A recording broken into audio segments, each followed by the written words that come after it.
ओम शांति। ओम शांति।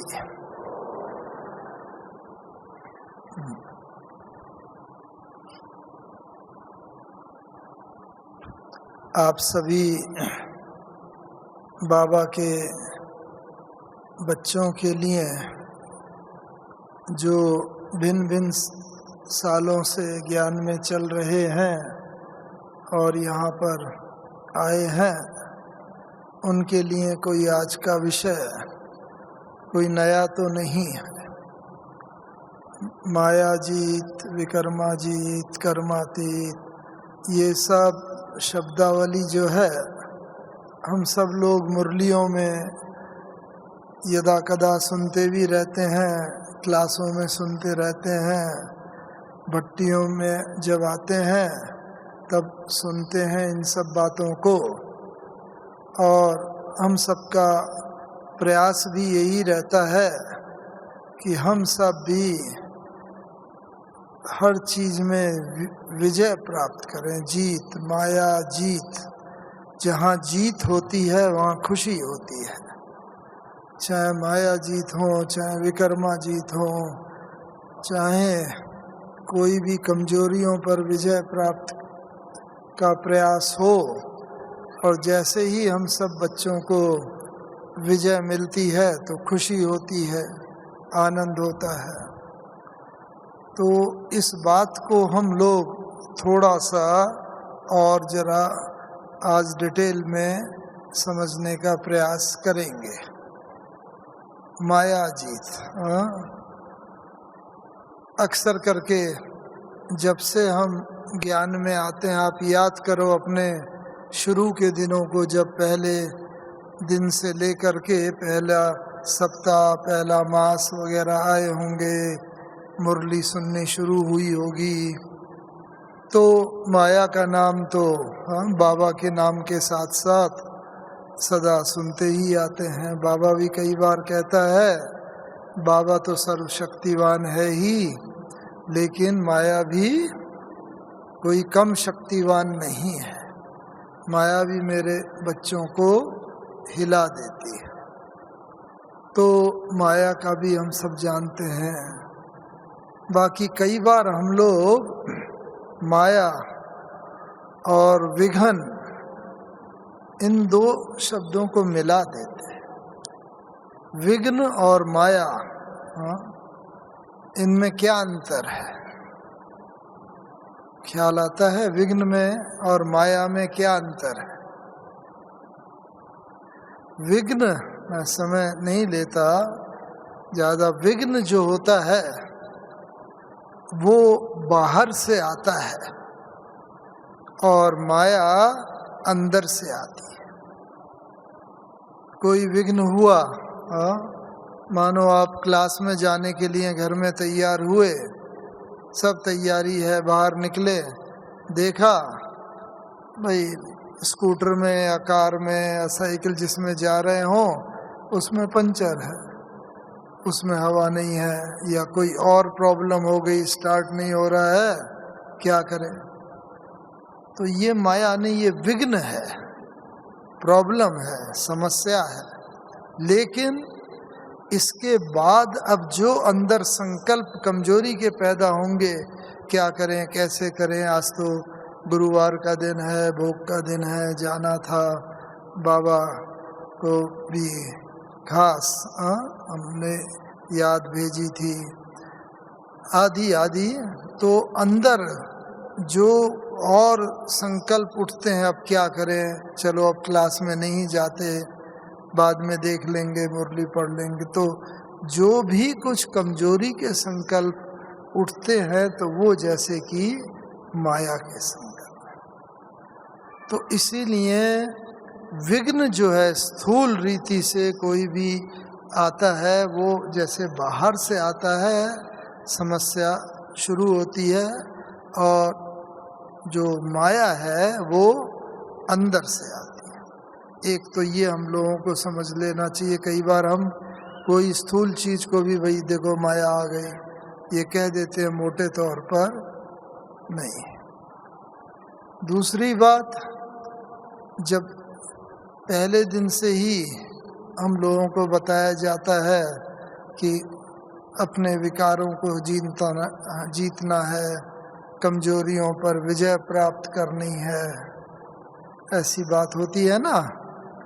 तो ये कोई भी अगर हम प्लान बनाते हैं कोई भी, तो वो आप सब अनुभवी हैं, वो स्मॉल टर्म, मिड टर्म और फाइनल प्लान बनाया जाता है।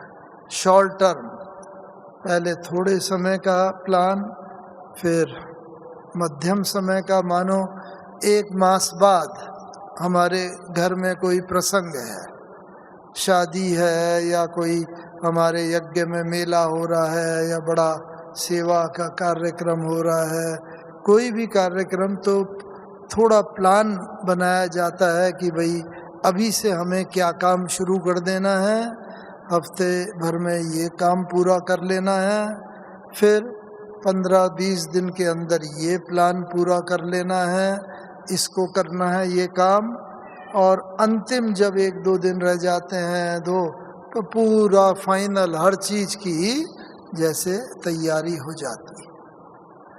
तो इसी तरह आज भी कुछ विषय इस तरह से डिवाइड किए गए हैं कि तीनों काम साथ साथ भी चलेंगे। माया जीत का, दूसरा विकर्मा जीत और तीसरा कर्मातीत।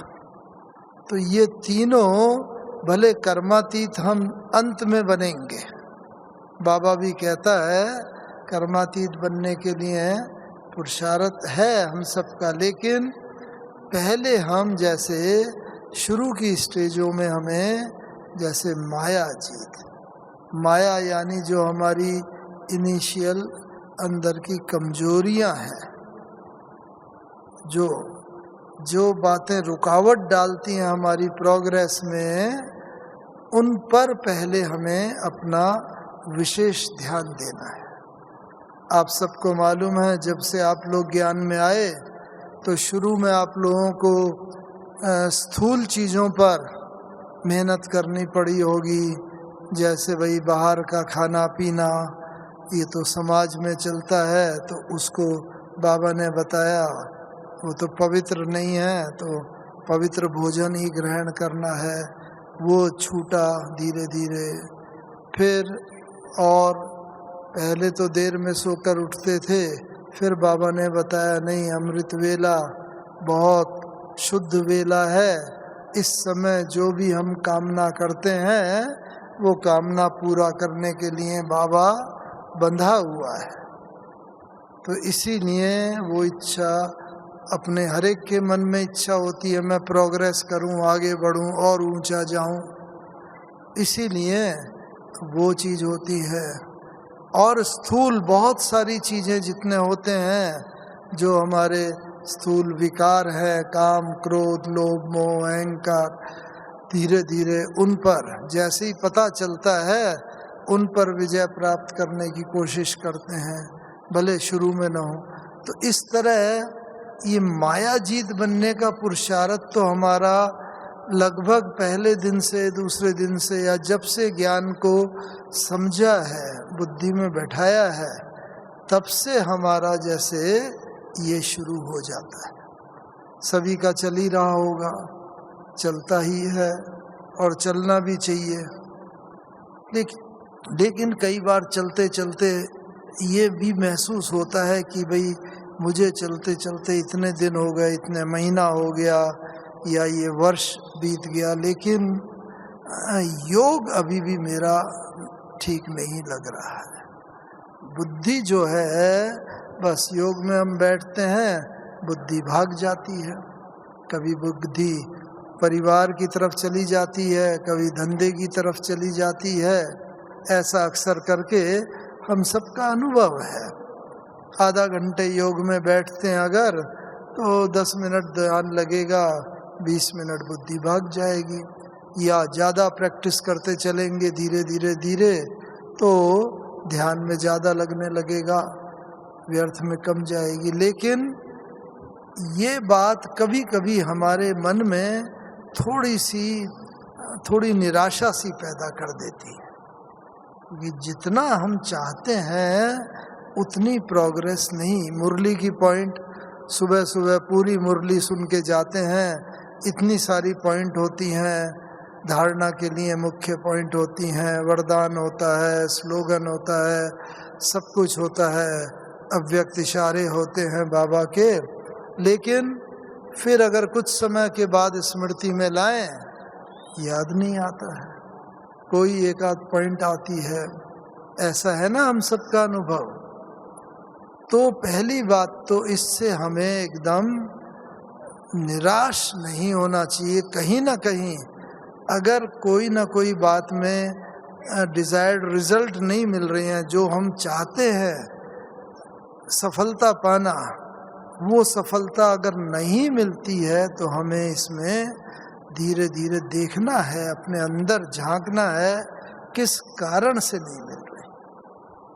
इसमें एक छोटी सी कथा याद आती है कि एक गुरुजी के पास कुछ शिष्य थे, तो सुना करते थे, गुरुजी रोज उन्हें अच्छी अच्छी बातें सुनाया करते थे, सब शिष्य सुनते थे। तो कुछ एक दो शिष्य थे वो सदा उदास रहते थे, और शिष्य तो खुश हो जाते थे, वो उदास रहते थे।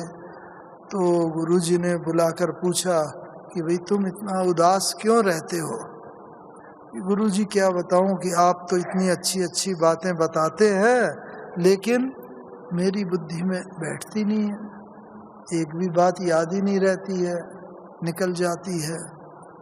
तो गुरुजी ने कहा कोई बात नहीं, देखो उधर स्टोर में एक टोकरी है, कोयले की टोकरी रखी हुई है, तुम नदी पर जाओ और उसमें पानी भर करके लेके आ जाओ। शिष्य ने कहा ठीक है। शिष्य गया, कोयले की टोकरी ले गया नदी पर, पानी भरा। जब तक वो आश्रम पहुंचा सब पानी निकल गया था। फिर वो दोबारा गया, फिर वही बात हुई। तीसरी बार वो गया, फिर वही बात हुई, पानी सारा निकल जाता था। तो उसने गुरुजी ने फिर पूछा शाम को कि तुम पानी भर के लाए? कि नहीं गुरुजी, पानी भर के तो नहीं लाया, ऐसा हुआ पानी निकल गया। तो गुरुजी ने कहा अच्छा उस टोकरी को लेकर के आओ तुम। वो टोकरी लेकर के आया तो उसने देखा, और गुरुजी ने कहा सुबह तुम जो टोकरी ले गए थे और अभी ये जो टोकरी दिख रही है, इसमें कुछ अंतर दिख रहा है? कि हाँ गुरुजी, ये तो बहुत साफ टोकरी है, सुबह तो बिल्कुल काली एकदम ऐसी कोयले से भरी हुई टोकरी थी। तो गुरुजी ने कहा देखो यही अंतर है, तुम करते रहोगे, पुरुषार्थ करते रहोगे, करते तो बुद्धि धीरे धीरे धीरे जैसे बुद्धि रूपी टोकरी साफ होती जाएगी। और उसके लेकिन अगर इस प्रयास को तुम सुबह ही छोड़ देते तो ये साफ नहीं होती। अभी देखो कितनी साफ है ये टोकरी। तो ऐसे ही हमारी ये बुद्धि रूपी टोकरी भी ना, बिल्कुल हम मुरली सुनते हैं, इस संगठन में आके बैठते हैं, ध्यान लगाते हैं, वातावरण का प्रभाव पड़ता है, तो काफ़ी चीज़ों में तो हम गेन कर रहे हैं, हमें प्राप्ति हो रही है। तो हम धीरे धीरे ये चीज़ हमें माया जीत की तरफ लेती जाएगी। हमारी बुद्धि का बर्तन जो है ये पूरा साफ होता जाएगा। तो इसीलिए इस बात को कभी भी ना छोड़ें। इतनी बार हुआ योग बैठता नहीं है, लेकिन नहीं, बाबा कहते हैं कि योग करना मिस नहीं करो, मुरली सुनना मिस नहीं करो। बुद्धि में नहीं बैठती हैं तो रोज ये लक्ष्य रखो कि आज मुझे सिर्फ मुरली की 2 पॉइंट याद रखनी है, ज़्यादा नहीं। जब ज़्यादा मुरली का पूरा सुनते हैं तो ज़्यादा नहीं, 1 या 2 पॉइंट वरदान याद रखें या स्लोगन याद रखें या मुख्य पॉइंट याद रखें।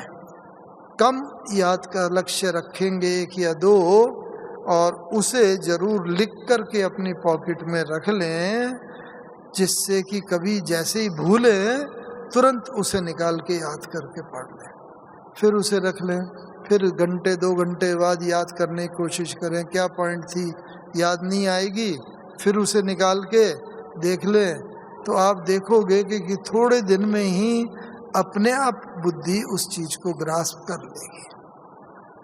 तो इस तरीके से धीरे धीरे धीरे करके हम मायाजीत बनते जाएंगे, क्योंकि जब मुरली की पॉइंट रहेगी तो सबसे बड़ी मुरली की विशेषता ये है, हमें तो इतने 50 साल से ज़्यादा हो गए ज्ञान में, लेकिन हमने देखा कि मुरली की विशेषता ये है कि जिस दिन जो पेपर आने वाला होता है, जो परीक्षा आने वाली होती है, बाबा पहले से ही मुरली में उसके बाबत हिंट दे देता है। वो हिंट को पकड़ना या छोड़ देना वो हमारी बुद्धि पर निर्भर है, लेकिन अगर गौर से मुरली सुनेंगे तो जो आने वाली परीक्षा है उस दिन तुरंत ही बाबा उसको, और उस मुरली की पॉइंट को सुनते सुनते ही ना हमें एकदम बुद्धि में आएगा, देखो आज ये परिस्थिति में से मैं गुजर रहा हूँ, बाबा ने पहले से ही मुझे बता दिया है। तो उससे क्या होगा, उस परिस्थिति के लिए तैयार हो जाएंगे, और जब तैयार होते हैं तो सफलता मिलती है, तैयार नहीं होते हैं तो असफलता मिलती है, तो बाद में पश्चाताप करना पड़ता है।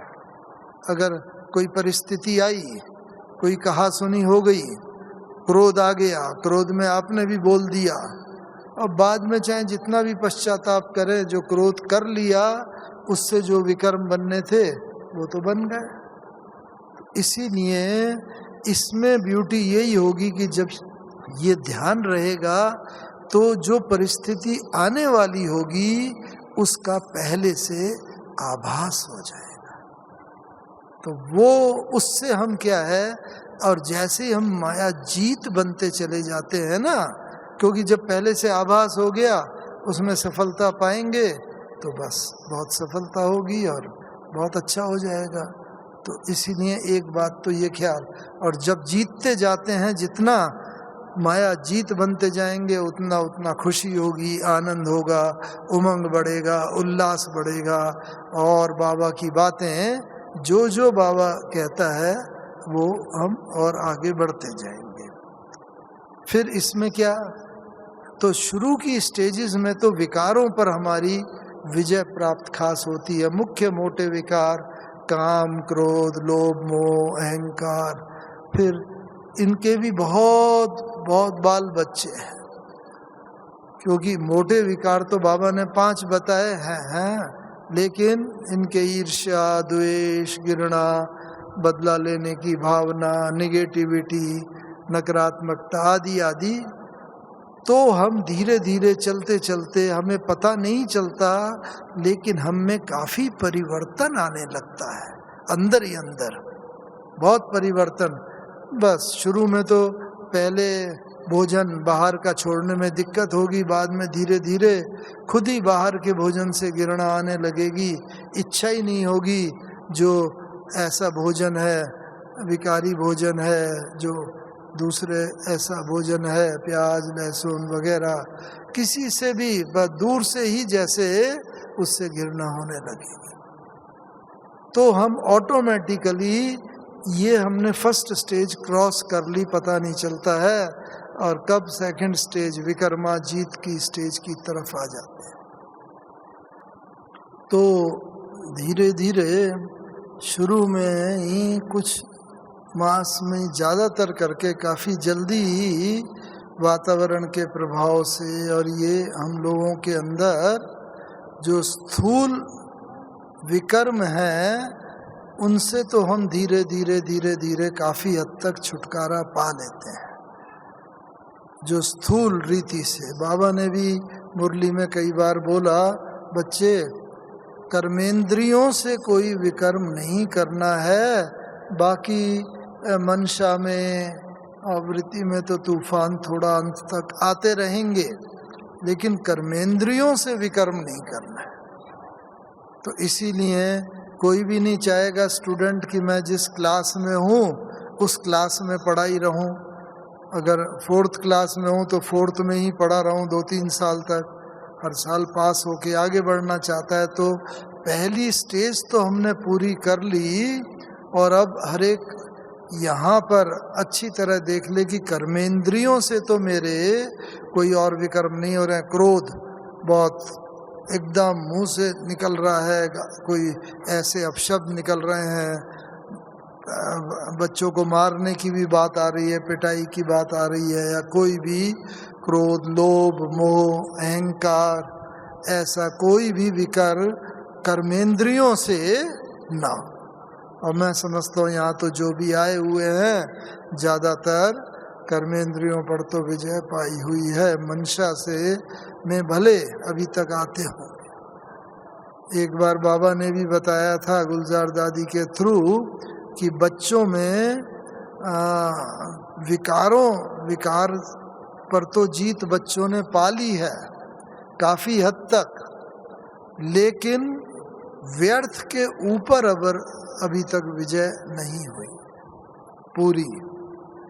तो इसीलिए विकारों पर तो विजय का सर्टिफिकेट बाबा ने मेजॉरिटी बच्चों को दिया हुआ है। मेजॉरिटी आप सब भी अपने में झांकना कि मैं भी उस मेजॉरिटी में हूँ। अगर बाई चांस नहीं हूँ तो अब से आज से मुझे भी उस मेजॉरिटी, क्योंकि मेजॉरिटी में अगर हो गई इसका मतलब तो अंत का समय निकट आ गया और बाबा के साथ जाने का समय आ रहा है। तो मुझे कम से कम कर्मेंद्रियों से तो कोई विकर्म नहीं करना है। फिर आगे आती है बात और विकर्माजीत की। इसमें एक मूर्तिकार था, बहुत अच्छी मूर्ति बनाता था, पत्थर लिया बड़ा सा, बहुत अच्छी मूर्ति, सब देख के बड़े खुश होते थे, अरे भाई तुम तो बहुत अच्छी मूर्ति बनाते हो, इतनी बढ़िया कैसे बना लेते हो। कहते नहीं, मैं तो मूर्ति बनाता नहीं हूँ, मैं तो क्या करता हूँ, पत्थर होता है ना, उसमें बाहर से चारों तरफ से जो वेस्ट है, व्यर्थ है, उसे निकाल देता हूँ काट करके। जितना भी वेस्ट है उसे निकाल देता हूँ तो मूर्ति अपने आप ही प्रकट हो जाती है। देखो, एक ही चीज को करने का दो तरीके हैं, ढंग है। तो ऐसे ही आवश्यकता ये है, अभी वर्तमान समय हम बच्चों के अंदर व्यर्थ, बाबा ने कहा, बच्चों में चलता है। ऐसा उसने क्यों कहा, ये नहीं करना चाहिए था, अगर ये होगा इसके आगे मैं भी उसे अब इसका पाठ पढ़ाऊंगी या पढ़ाऊंगा। तो कोई भी बदले की भावना या कोई भी व्यर्थ बात अगर आती हैं तो ये व्यर्थ बातें जो हैं हमारी एनर्जी को काफ़ी नष्ट करती हैं। इसीलिए विकर्मा जीत बनने की, माया जीत तो धीरे धीरे हम बनते जा रहे हैं, मोटे भाग में बन भी गए। अब जब विकर्मा जीत बनना है तो कर्म, पहले कर्म होते हैं और फिर कर्म के बाद फिर अगर विकारों के वशीभूत होके कर्म होते हैं तो वो विकर्म हो जाते हैं। तो इसीलिए विकर्मा जीत बनने के लिए हमें क्या करना है कि जो भी व्यर्थ है उस व्यर्थ को हटाना है, क्योंकि हमारे सबके अंदर संपूर्णता की मूर्ति है।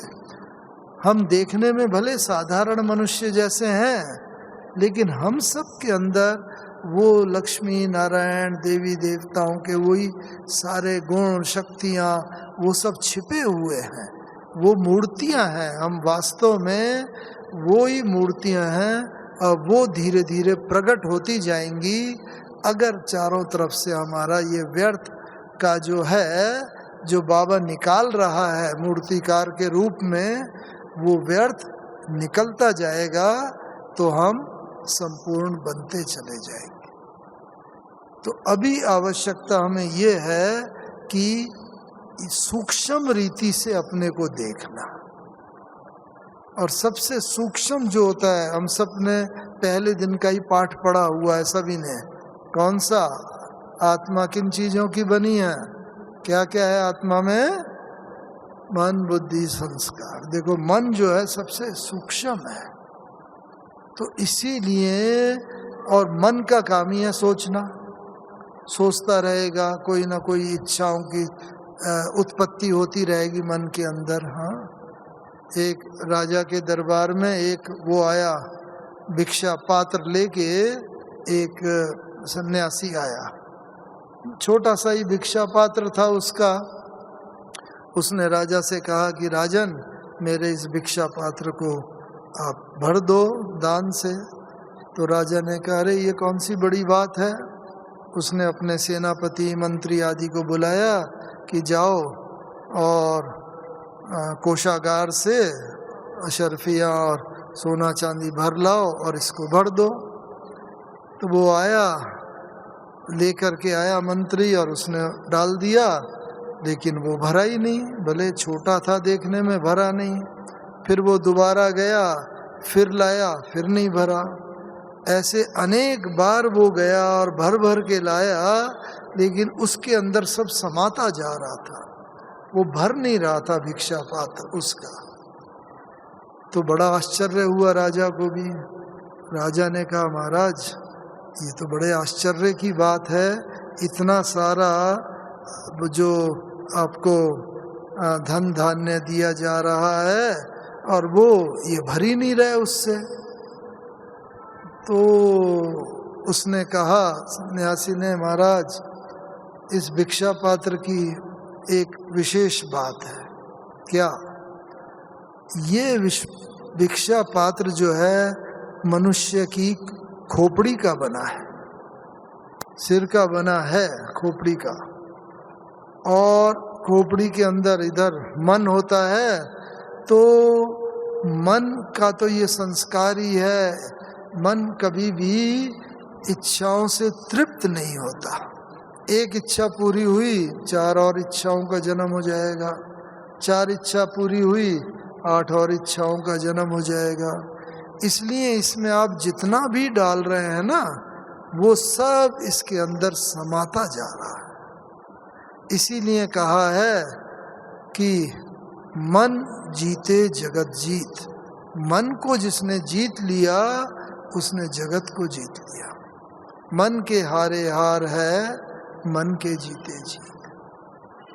मन चंगा तो कठौती में गंगा।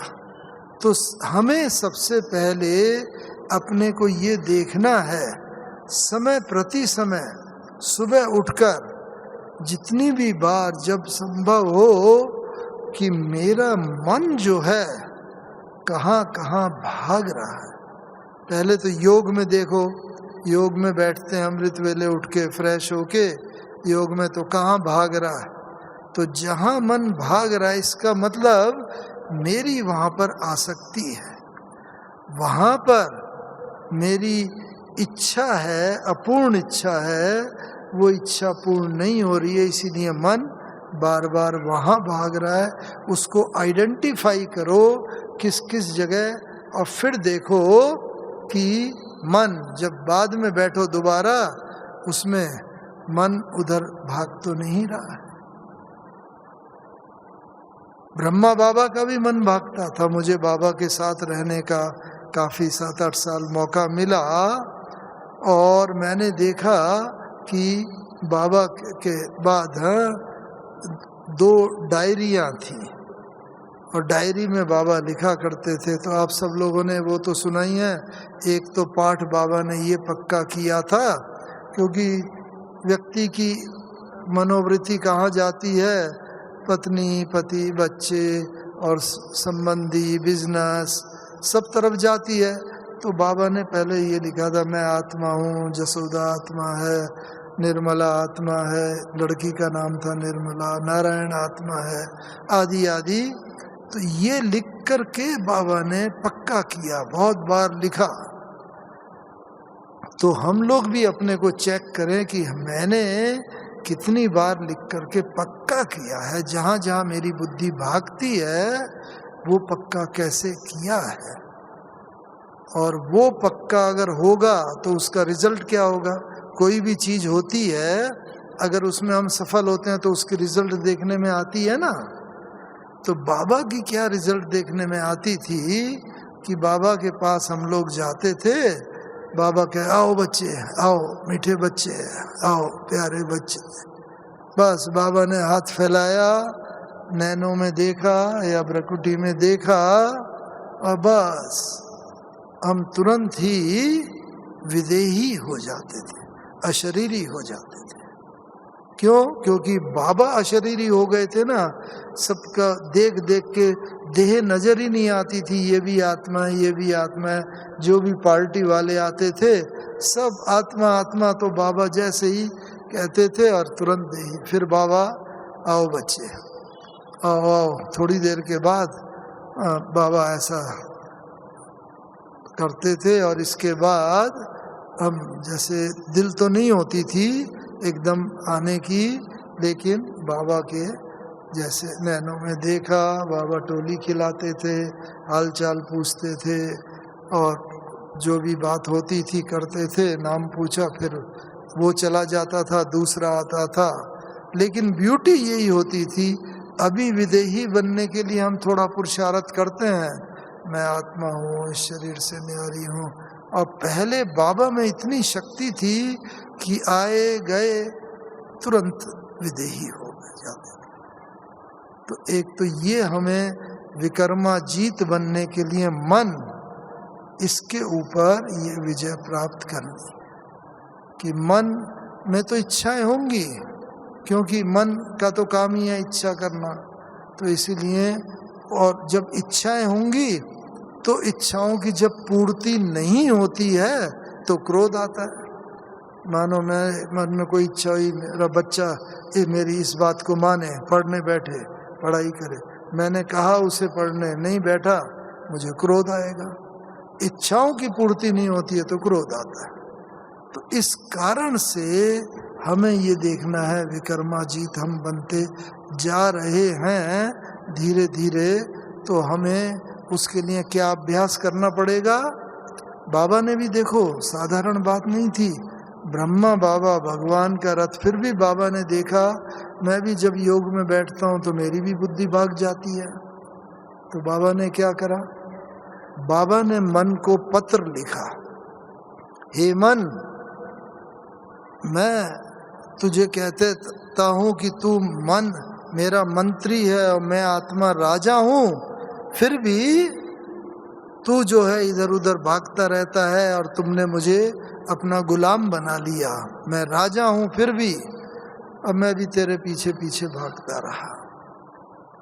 ऐसी बुद्धि को भी बाबा ने पत्र लिखा, हे बुद्धि, मैं तुझे भी कह देता हूँ कि तुम दोनों ने मिलकर, मन और बुद्धि ने मिलकर मुझ आत्मा राजा को गुलाम बना लिया।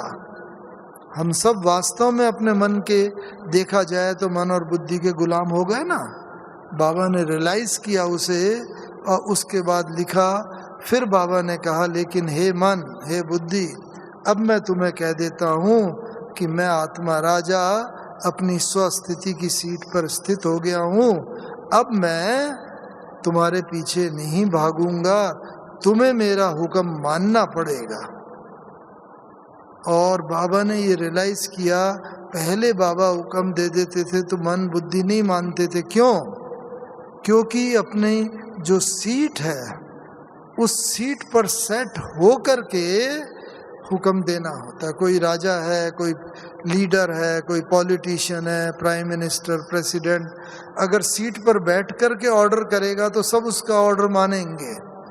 और अगर सीट पर बैठ कर के ऑर्डर नहीं करा, वो रिटायर हो गया, ट्रांसफ़र हो गया, चला गया, जॉब छोड़ दिया, कोई उसकी बात नहीं मानेगा।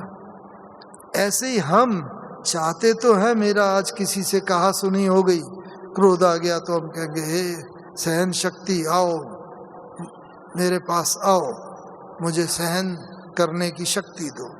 लेकिन सहन शक्ति नहीं आती है। क्यों? इसलिए नहीं आती है कि हम अपनी सीट पर सेट हो करके ऑर्डर नहीं करते। जब तक हम अपनी सीट पर सेट नहीं होंगे तब तक कोई भी शक्ति या गुण हमारा ऑर्डर मानेगा नहीं, क्योंकि हम सीट पर है ही नहीं सेट। और सीट पर जो सेट होगा उसका ऑर्डर सब मानते हैं। तो इसीलिए बाबा ने ये बताया, लिख करके पक्का किया। और इसीलिए बाबा ने कहा बच्चे रात को जब सो तो इन तीनों की दरबार लगा के सो, मन बुद्धि संस्कार की। इन तीनों की दरबार लगाओगे और कहोगे हे मन, आज मैंने तुम्हें देखो इतनी 4 बातें बोली, तुमने 3 बात मानी, 1 बात नहीं मानी मेरी। ये नहीं, तुम्हें इस बात को भी मानना पड़ेगा। जब रोज उसकी एनालिसिस करेंगे तो अगले दिन फिर मन जो बात नहीं मानता है वो भी माननी शुरू कर देगा। इस तरह मन के ऊपर हमारा पूरा कंट्रोल हो जाएगा और मन जीते जगत जीत हम धीरे धीरे होते जाएंगे। और उससे क्या होगा, विकर्मा जीत। जब मन को हमने धीरे धीरे जीत लिया तो विकर्म होने भी हमारी कर्मेंद्रियों से बंद हो जाएंगे। विकर्म नहीं होगा। विकर्म होता ही तब है जब मन और बुद्धि की लड़ाई हो जाती है, दिल और दिमाग की लड़ाई हो जाती है। दिल एक बात बोलता है, दिमाग एक बात बोलता है, बस। तो इसीलिए जब दिल और दिमाग अलग अलग बात बोलते हैं तब उनका झगड़ा हो जाता है, तब मन हमारी बात नहीं मानता। लेकिन जब दोनों एक ही बात पर सहमत हो जाएंगे तो फिर कभी झगड़ा नहीं होगा और हमारा से विकर्म होने बंद हो जाएंगे। तो इस तरह हम धीरे धीरे धीरे जब विकर्मा जीत बनते जाएंगे तो आगे फिर धीरे धीरे कर्मातीत अवस्था की तरफ हम बढ़ते चलेंगे।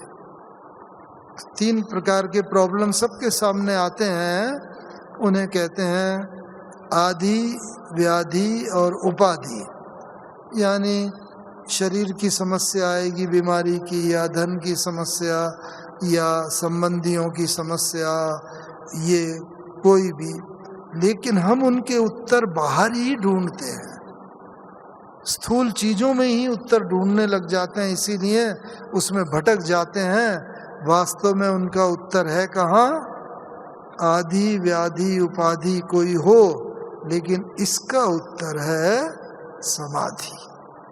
समाधि माने हम जब कभी कोई समस्या आए ना तो हम एकदम शांत होकर के बैठ जाए, बस अपने आप ही उसका उत्तर धीरे धीरे धीरे जब अंदर जाएंगे तो उसका ये मतलब नहीं कि हम कुछ पुरुषार्थ ना करें, हमारी समस्या कोई भी आई है, नहीं।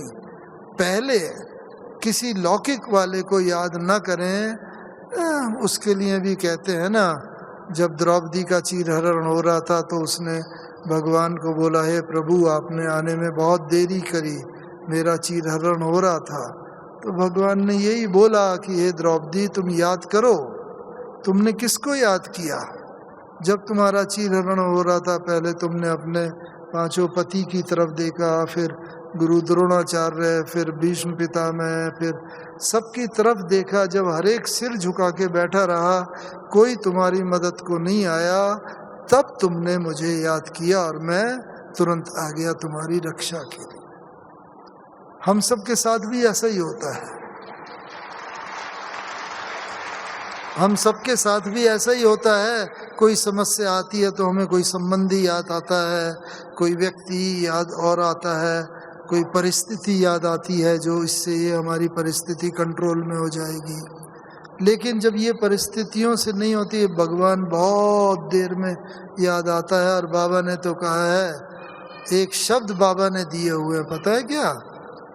बच्चों को, बाबा मेरे साथी, बाबा आओ आओ मेरी रक्षा करो, आओ बाबा आपको आना है, बाबा मेरी इस परिस्थिति को बदलो, बाबा बस सीधा बाबा की तरफ ही ध्यान दो, मेरे साथी मेरे बाबा आओ।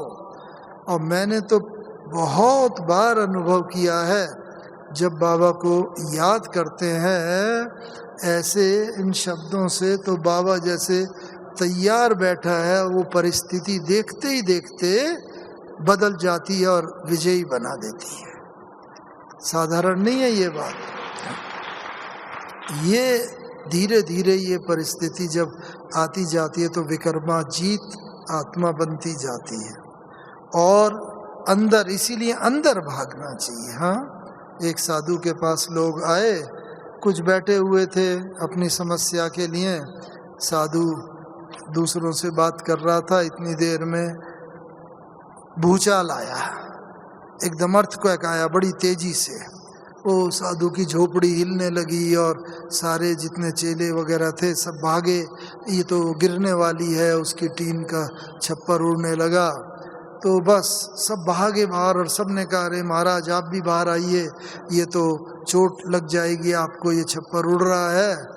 साधु वहीं बैठा रहा। बस सब बाहर चले गए। फिर थोड़ी देर बाद जब अर्थक्वेक शांत हुआ तो सब आए, तो उन्होंने कहा, महाराज आपको डर नहीं लगा? आप तो सबके यहीं बैठे ही हुए थे। तो उन्होंने कहा, नहीं मैं भी बैठा नहीं था, तुम भी भागे, मैं भी भागा।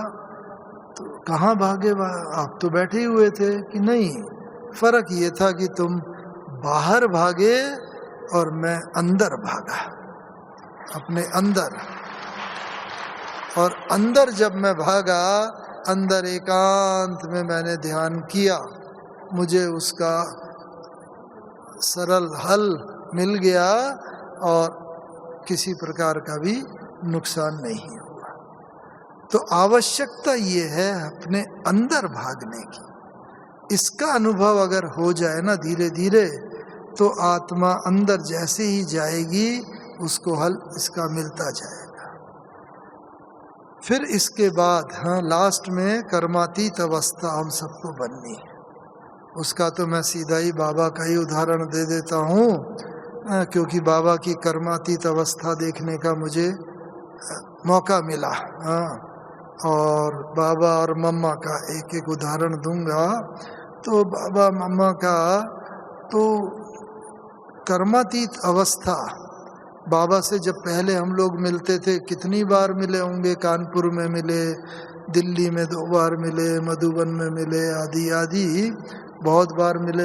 लेकिन बाबा का हम देखते थे कि जब भी बाबा से मिलते थे, बाबा हाल चाल पूछते थे, क्या पुरुषार्थ चल रहा है, क्या हो रहा है, सब बताते थे। हम पूछते थे तो बाबा बताते थे।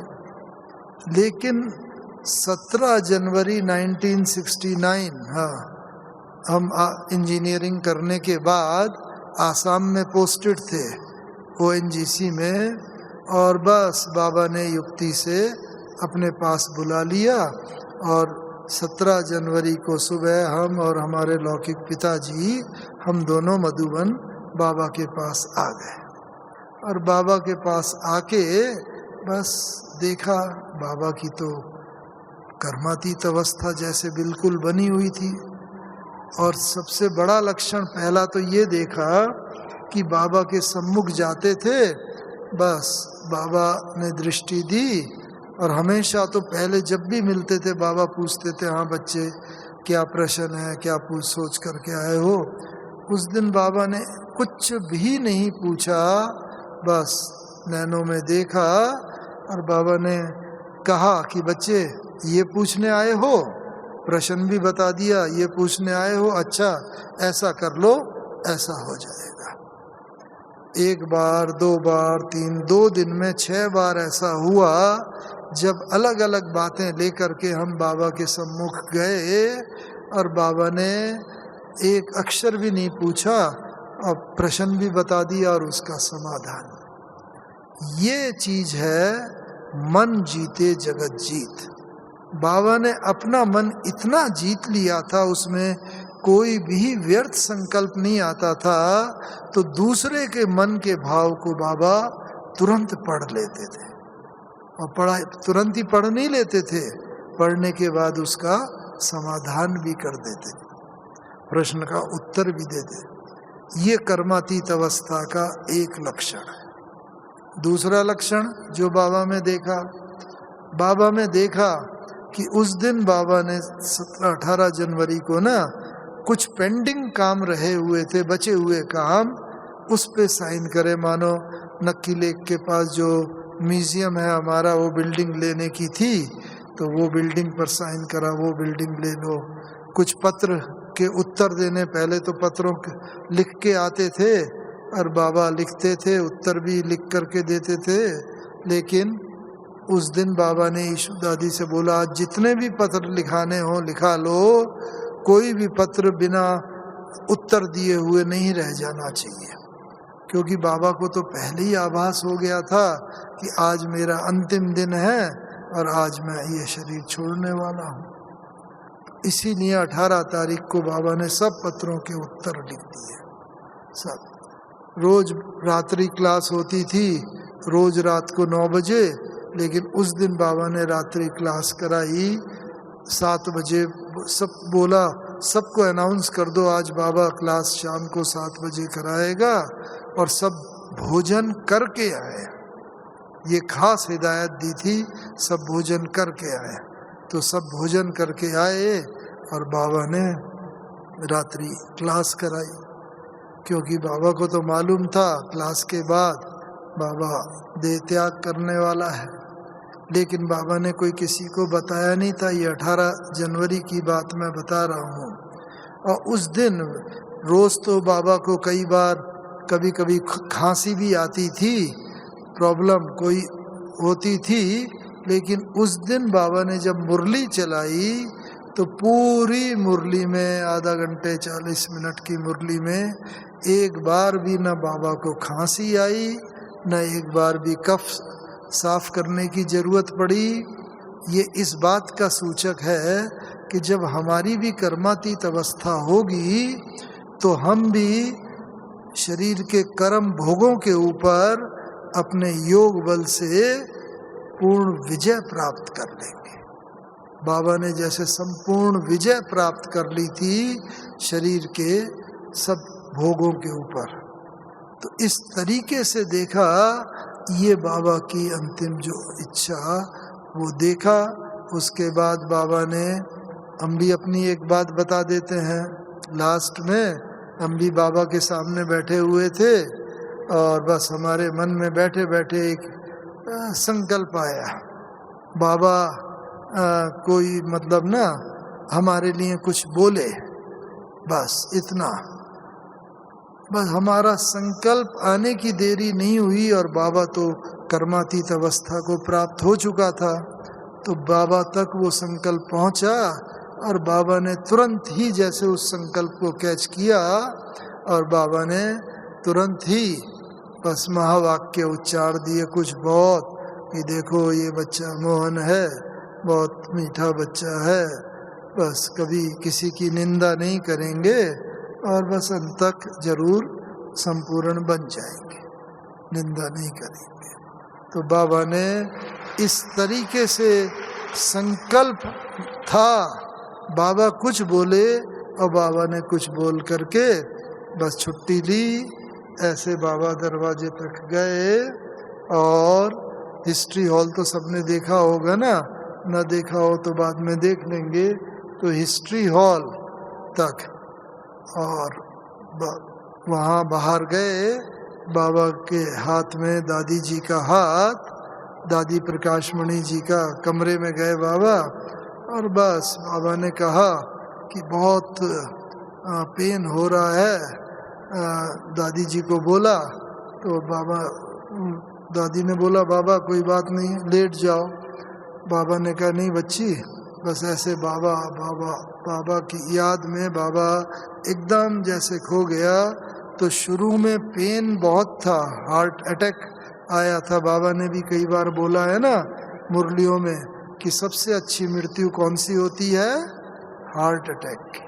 हार्ट अटैक आया, थोड़ी देर दर्द हुआ, आत्मा शरीर छोड़ के चली जाती है, बहुत देर तक कष्ट नहीं भुगतना पड़ता। तो इस तरीके से बाबा ने बोला और बस वो एक भाई को डॉक्टर बुलाने के लिए भेजा और बाबा के हाथ में हाथ, दादी जी नैन मुलाकात करते हुए पूरी बाबा ने अपनी शक्तियाँ, विल्स जो है वो दादी जी को नैनों के द्वारा, हाथों के द्वारा जैसे ट्रांसफ़र करी और बाबा शरीर छोड़ दिया। तो ऐसे ही हम लोग भी ब्रह्मा के हम भी बच्चे हैं, शिव बाबा के पोतरे, तो हम लोगों का भी ऐसा होना चाहिए कि हम अपनी इच्छा से शरीर छोड़ें।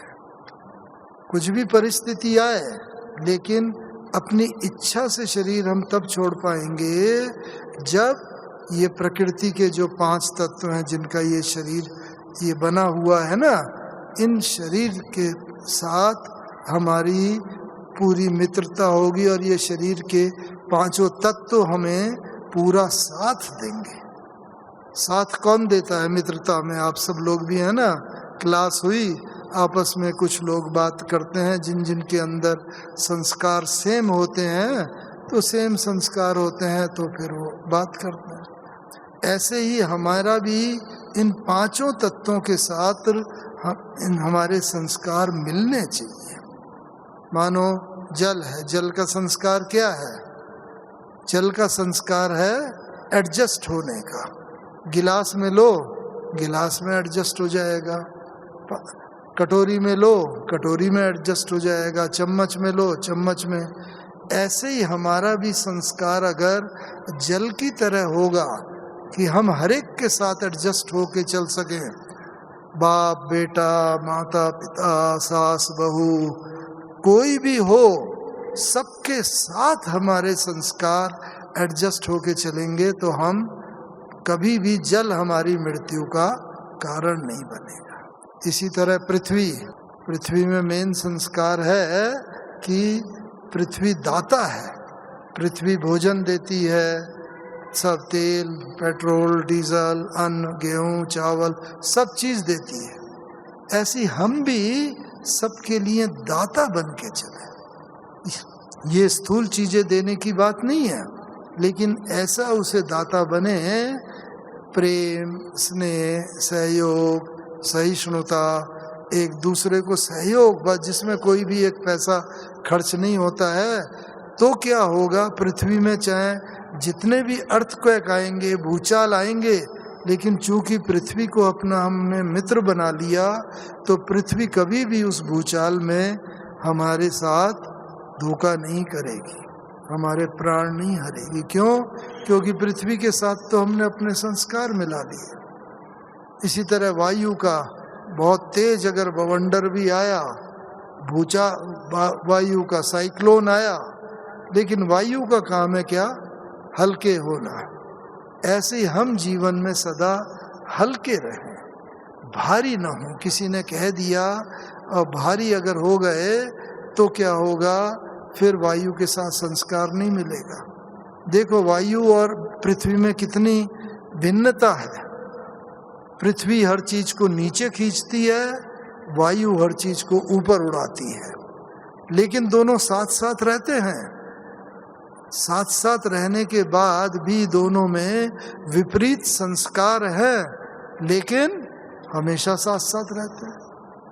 ऐसे ही हमारे भी संस्कार विपरीत हों रिश्तेदारों के साथ, लेकिन हम साथ साथ रहें, कभी छोड़ने का संकल्प ना आए। इसी तरह आकाश तत्व है, उसकी क्या विशेषता है? आकाश इतना विशाल है, ऐसे ही हम अपने हृदय में विशालता धारण करें। हर एक के लिए हमारे मन में क्षमा का भाव। कोई जितना भी गलती करे, जितना भी हमारे लिए उसने नेगेटिव सोचा हो, करा हो, लेकिन हम क्षमा का भाव करें। और जितनी क्षमा महान आत्माओं में होती है उतनी किसी में नहीं होती। और इसी तरह सूर्य अग्नि का प्रतीक है ना, सूर्य का क्या संस्कार है? अग्नि का संस्कार है कि अग्नि में कोई भी चीज डालो वो उसका रूप बदल जाता है, जल जाती है, पवित्र हो जाती है, रूप बदल जाता है। ऐसे ही हम भी, जो बाबा कहता है ज्वालामुखी योग अग्नि, ऐसी हमारी ज्वालामुखी योग अग्नि हो कि कोई भी आत्मा आए उनके संस्कार बदल जाए। बाबा कहता है रोती हुई आत्मा आए, हंसती हुई चली जाए। दुखी आत्मा आए, सुख का अनुभव करके, शांति का अनुभव करते हुए चली जाए। इतना हमारे अंदर ज्वालामुखी योग का तेज हो, प्रताप। तो ये संस्कार जब हम धारण करते रहेंगे तो नेचुरली फिर कर्मातीत भी बन जाएंगे और बाबा के साथ हम सब लोग इकट्ठे ही परम धाम जाएंगे। ओम शांति, ओम शांति।